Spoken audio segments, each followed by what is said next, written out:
Hallucination মানে হলো এমন কিছু শোনা, দেখা বা অনুভব করা যেটার বাস্তবে কোনো অস্তিত্ব নেই।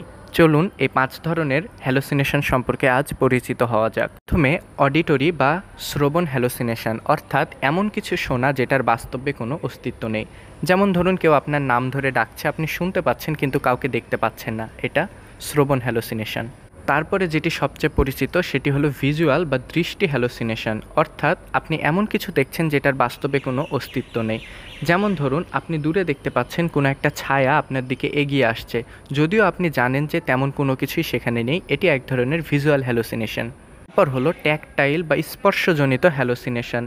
যেমন ধরুন যারা কোকেন অ্যাবিউজ করে তাদের ক্ষেত্রে এরকম হয় যে তাদের সারাক্ষণ মনে হয় তাদের গায়ের উপর দিয়ে কোনো পোকা হাঁটছে বা তাদের বিছানায় অনেকগুলো বালুকেও ছিটিয়ে দিয়েছে। এই স্পর্শজনিত যে সেন্সেশন এগুলো তারা পেয়ে থাকে, এটাই এক ধরনের ট্যাকটাইল হ্যালোসিনেশনের উদাহরণ।